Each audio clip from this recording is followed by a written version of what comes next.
Welcome to Meet the Candidate. Today we're joined by Javier Ramos, Democratic candidate for CD5. Welcome, Javier. Well, thank you, Chris. It's a pleasure. Thank you to yourself, your staff, and the Queen Creek Chamber of Commerce for this invitation. It's great having you here. Can you tell us a little bit about yourself? Well, born and raised here in a small town called Cashin, Arizona. I was raised by a single mother. I grew up in the onion fields of the West Valley. My mom eventually became bilingual teacher of the year when we had bilingual education. My mom always felt that education was a great equalizer. I graduated ASU Law School when I was 24. My wife is Navajo. My children are Navajo. I've worked in city, state, federal, Washington, D.C., and international work. So, lifelong Arizona resident. Love my time here. My brother's a Mesa paramedic firefighter, and that Arizona independent spirit.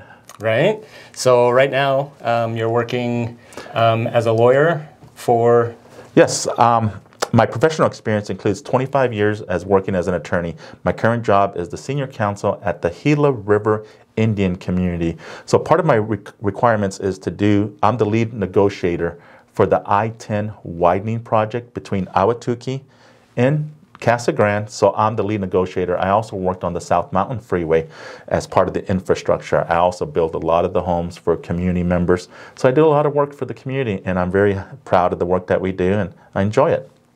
So specifically with the Gila River community and the widening project, so I-10 is located on tribal land? Part of the I-10, the part that goes between Ahwatukee and Casa Grande, all goes through the Gila River Indian Community Reservation. So yes. And so how are those negotiations going, and what does that entail? Well, we're on the first steps of they're actually ADOT, Arizona Department of Transportation, and MAG, Maricopa Association of Governments, is actually doing the outreach. They had their first one yesterday in Chandler to get public input for the draft concept report.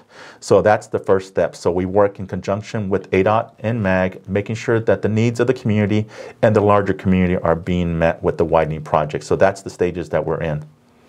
And so it sounds pretty involved, and you got a lot going on there. So why run for Congress? It's been a long path where I'm at. What I saw when I grew up in the 70s and 80s, it was the Arizona that we could all be proud of. We built our house in Cashin, brick by brick. And I remember that when I was 12, unloading the bricks, building the house. The house is still there. It's in the family. And on the house, my uncle put a plaque, made by Mexicans and Americans. And that was the unity that we had. Now, as we all know, Chris, we don't have that same American feeling that we all belong. And I always thought education was the great equalizer, and it opened up doors for me. I met Senator Obama when he was senator. I met President Clinton. I met President Carter, spoke with Senator Ted Kennedy, disclosed with him Head Start issues. I went to Head Start. When we were driving back from Maryland, back to Arizona, my son, when Sheriff Arpaio was in power, my son said, "Dad, are they going to stop us when we get to Arizona?" He was a third grader. I could not let this happen. When it was happening to me, we were living the American dream, but that sentiment started coming up again, that certain citizens were less than the rest of the population. And from a business community, I believe it's important, and I've been seeing this a lot from the business community, that the current political atmosphere that we have is not politically conducive for a good business environment. And I believe that's one of the things that I can bring back to the state of Arizona. And that's one of the reasons why I'm running, is to make the Arizona that works for all of us. So specifically, you touched on a couple of topics there. So going to Congress, what are some of the things that you would want to work on with the Arizona delegation? The first thing I would do is work on appropriations. A lot of people feel that it's appropriate to vote no on bills, and we all know the specific bills that we're going to discuss here today. The first one is the Chips and Science Technology Bill that our current congressman voted against. The next one is the Investment Act bill, Infrastructure and Investment Act, that our current congressman voted against. I am from the mindset that these are our taxpayers' dollars from Arizona that we should bring back to Arizona to build the economy, to build the infrastructure. So the I-10 freeway widening project, for example, is we utilize a lot of fiber optics. The Investment Act, Infrastructure Act, has a huge fiber optic component. Up in Gilbert, I believe it's Corning, is going to build a huge fiber optic business. So I believe these bills would actually promote businesses. The Chips and Science Technology Bill, I spoke with the Intel general manager. He loves that I would endorse, that I would move forward with the Chips and Science Technology Bill. It's not only good for investment, he's going to produce 2 more Intel facilities. It's good for the workforce development, which is Arizona State University has said that we need individuals to be part. We're going to have a lack of workers to work in this industry from a technical, a degree, and a certificate component. So Arizona State University is also behind the Chips and Science Technology bills. The last thing I would do on the Appropriations Committee, I would fully fund the airports that we have here. We have Mesa Gateway Airport up the road. We have Pegasus to the south of us. We have Chandler Regional to the west of us. And Falcon Field used to be in our district. It's no longer in our district, but it's still a regional airport. So I would definitely fully fund our airports. Mesa Gateway, Skybridge. Skybridge is the international. It's going to be the international hub between Mexico, United States, and Canada for a one-day turnaround for businesses. I would fully fund that airport to be the international hub for the Southwest. It would not only, it would help out our small businesses in delivering their product in a one-day turnaround. They received approximately $25 million in grant funding to produce a second tower. I would have jumped on that 5 years ago, 10 years ago, to make us the international hub for the Southwest on business. So those are the things that I think would be helpful to the business community. Well, those are certainly important economic drivers. I think, of course, some would say the devil's in the details.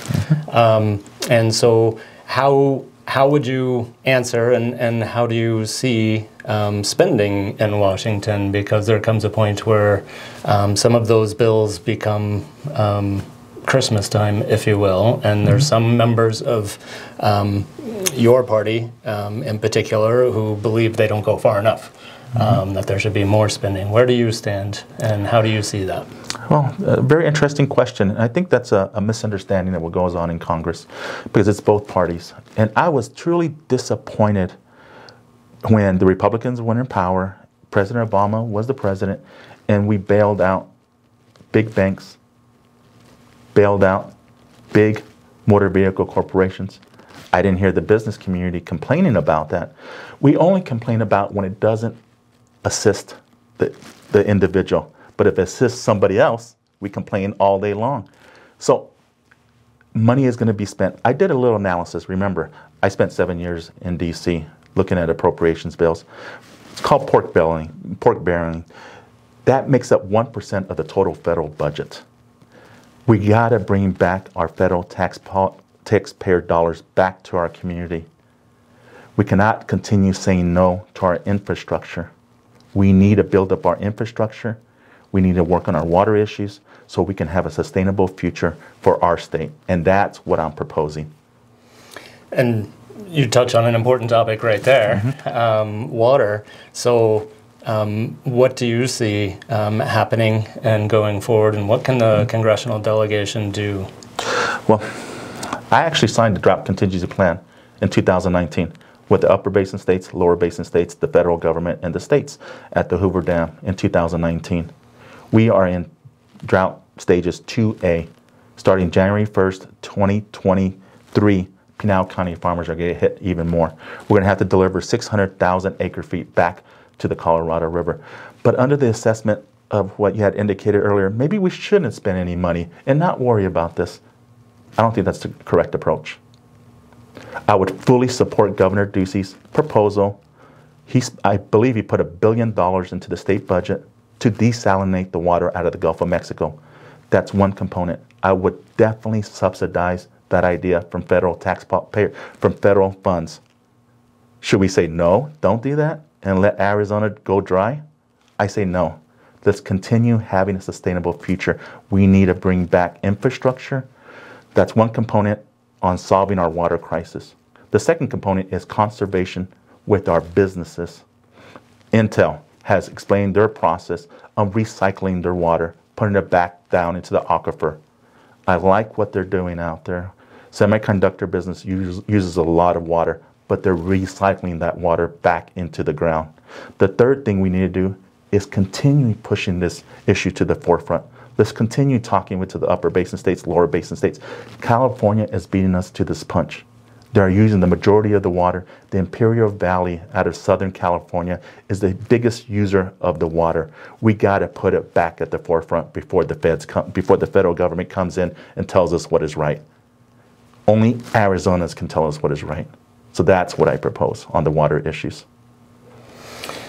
Do you see farming continuing in those areas? Arizona, Queen Creek, and myself, we have a long history of farming. As I indicated, my first job was working in the onion fields of the West Valley. The most money I ever made was $10, and the foreman said he needs to take $2 away from me for Social Security. He never asked me for my Social Security number, so I have a long history of farming. Queen Creek has a long history of farming. We need to continue with our farming operations, but they're the biggest water users of the Colorado River. We have to have more sustainable practices.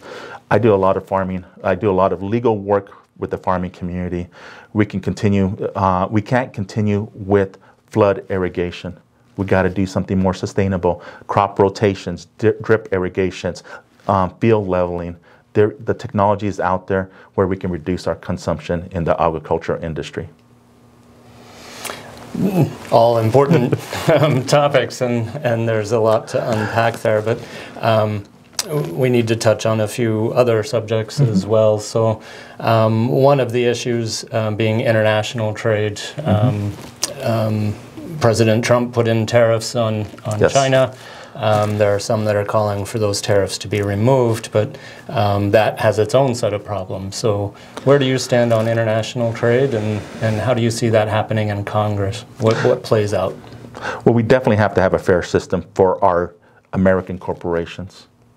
We cannot continue undercutting our American corporations with cheap labor and having our corporations going overseas to Mexico, to China, to produce products here in America.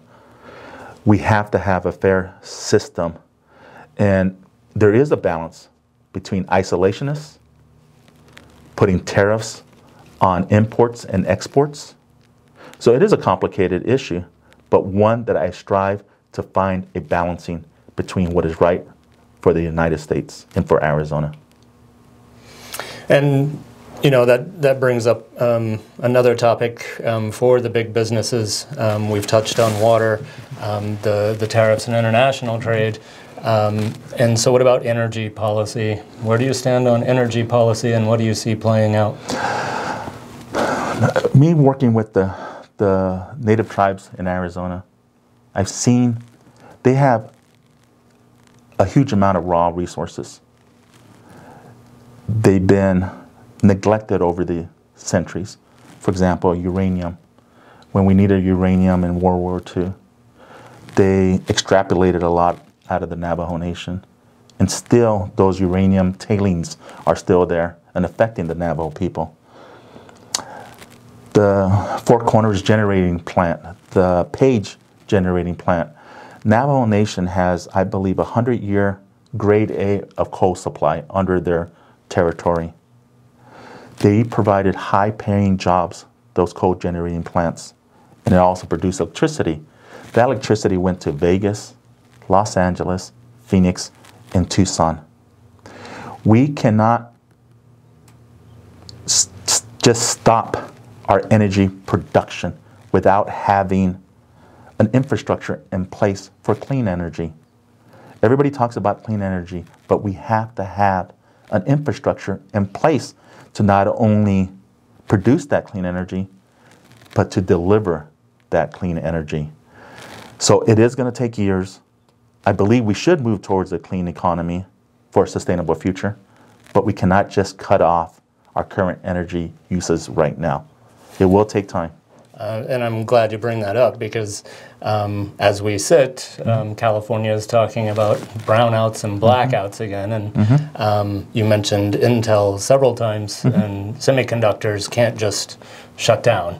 They lose their entire production run. Correct. So really important that we have a clean but reliable and affordable energy supply, and it will take time to do that transition. Correct. But we cannot vote no against those bills. When it brings back funding, I think we're on the same page here, Chris. I think you agree with me. We can't just say no to this federal funding. We need to continue on with our energy production. By saying no, we become isolationists, we become irrelevant, and we don't succeed. That's why I would vote yes to bring back those federal dollars to build up a robust economy for Arizona. And it's the Arizona that we want, Chris. I don't see an opposing argument against that to bring back those federal dollars to have a robust economy for us. And just on a final note, working in this environment in Washington, do you think it's possible to be bipartisan? Is that something that you're interested in? And can people work across the aisle to get things done? Everybody talks that way. Everybody gives a lot of rhetoric. And I've learned over the years that rhetoric doesn't really mean much. This is what I've figured out, that nobody wants to give credit to the other person. We can only succeed here in Arizona if we work with one another and give credit to the other side. That's what I see going on. When the Republicans are in power, Democrats don't give them credit. When the Democrats are in power, Republicans never give them credit. That's not how we're supposed to work. It's good to have a nice tension between the parties. One of the reasons, and this may surprise you, I don't accept any political donations. Did it with my own funding. I'm the Democratic nominee with $4,200. Why? Because I'm an Arizona independent.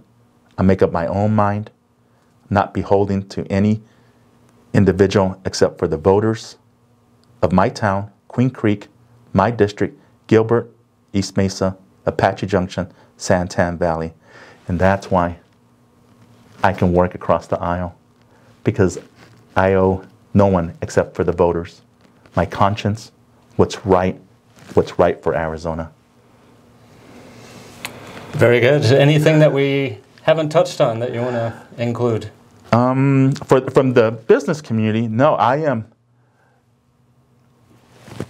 One of my themes, there's 5 C's in Arizona: citrus, copper, cotton, cattle, and climate. Mine are civility, common sense, consensus, and capitalism with compassion. Our society is based upon capitalism, a republic, a democracy, but it only works if every person in our society can participate in our capitalistic society. And that's what I stand up for, making sure that everybody can participate and gain from the fruitful labors of what they work on, and make sure that we all succeed. If we all succeed, we all succeed. And that's what I stand for. But I really appreciate this opportunity to talk to you, Chris. I know I may have given you a lot of information, but I can continue talking about this, but I really appreciate the time. And thank you for being here. And where can people get more information about you? It's really easy. I give my phone number out to everyone. The richest person in the world, the poorest person in the world can contact me.